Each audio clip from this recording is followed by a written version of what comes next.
Speedway fan appreciation night, talking with the driver number 24, limited late model Nick Goetz out of Sauble Speedway. First trip down this season, man. I got to tell you, first off, this car looks amazing. Probably the brightest looking car anywhere in the province right now. Yeah, it sure is. There's a story behind it. My grandma, she's actually she's partially blind, so she comes to a lot of the races, and she was telling me it'd be nice if you had a brighter car. So I was like, all right, Grandma, this one's for you this year. So we had Jelly Bean imaging at a Whitby wrap it, and we definitely made it bright for her. We went with the Jeff Gordon look from the Phoenix race, where he got into a fight with Clint Boyer there, if anybody remembers that. This is the best appearing car anywhere in the province. You guys did an awesome job on it, and you still have the pretty in it when we're like 4 or 5 weeks into the season. So that alone is an accomplishment, because I know how you guys get down at the beach. I know it's physical racing up there, to say the least. I gotta ask, because I know the history on this chassis and how much it's done. I mean, this was a brand new chassis a couple of years ago, but it's already won some big races. Tell me a little bit about this car and how you came about acquiring it. Well, I was actually, Mark Dilley hooked me up with my good buddy now, Jason Hathaway. He ran really good with this car. He had a couple big wins in it, and I've just kind of taken over, and he's kind of my crew chief and really helping me out. I wouldn't be able to do it without Jason Hathaway and Ed Hackinson and them. So definitely we're going to get a couple more big wins this year for sure. Now, so much of what you've been able to do has been a trial by fire, because you come into this late model division with no racing experience whatsoever, jumped into the deep end of the pool. I mean, this has had to have been an eye-opening experience for you these last couple of seasons.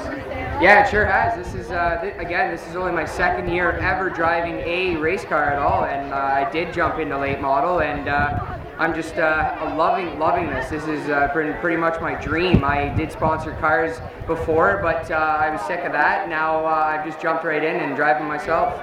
Now, aside from your Sauble schedule, I know you're racing for a championship up at the beach against some of the best in the province. Shout out to Jason Parker. I know you got an aggressive touring schedule planned. Is this appearance here at Sunset tonight a bit of a testing session for what's coming down a little bit later on in the season?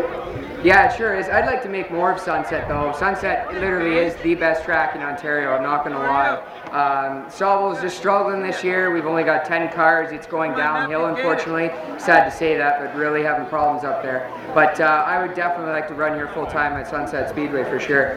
Now, obviously, we got the 75 lapper coming up next Sunday. Is that an event that we might see this number 24 car in the field for? You will see me here 100%, and hopefully I'd like to make a full-time schedule of it in the forthcoming for sure. There you have it, folks. You might be seeing a lot more of this number 24 car. Now, real quick, the Sauble versus Sunset Home and Home Series. We're bringing you guys down here at the end of June. How do you feel your chances are to come out here and compete against some of the big dogs in that event? Because that's only going to be a 30-lap event. I mean, you're going to have to be on your game right from the word go. We should definitely make it a 50-lap. That'd be a lot better.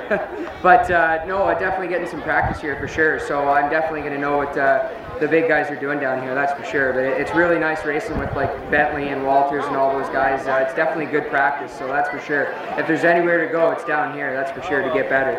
Now, when the Sunset cars come to Sauble midway through July, I mean, Sauble is such a unique track. The way you have to attack it, the way you have to drive that speedway is different almost, other than any other track in the province. It's a completely unique setup. Do you feel as though the Sauble regulars are going to have that big of an advantage over the Sunset cars when that race goes down?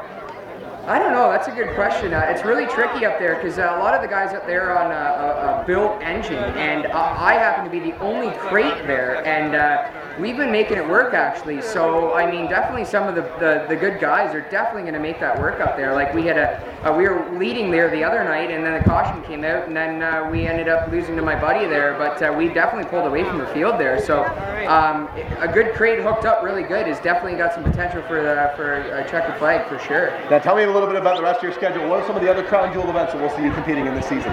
Definitely all the 75 laps, the Velocity for sure. We'll probably do the Flamborough again for sure. That's where I had my second place there last year, and definitely the Autumn Colors, my favorite for sure. What's the best way for these fans to keep up with you on social media? Definitely NG Motorsports 24 for sure, or Facebook Nick Goetz. Go ahead and thank those sponsors for me one time before we wrap this up. Great Lakes Concrete, Adam Weir Contracting, Fast Eddie Racewear, Choco Motorsports. We got the Rod and Gun Club out of Underwood, Sutherland Construction, and we have King Card News and Shoreline Beacon. There you have, folks, coming to a track near you somewhere in Ontario. He's going out on the road this year. You can't miss this paint scheme. It's a great looking car. Show him some love on Twitter, Facebook, social media. It's my man Nick Goetz. Thanks so much for coming on down, man.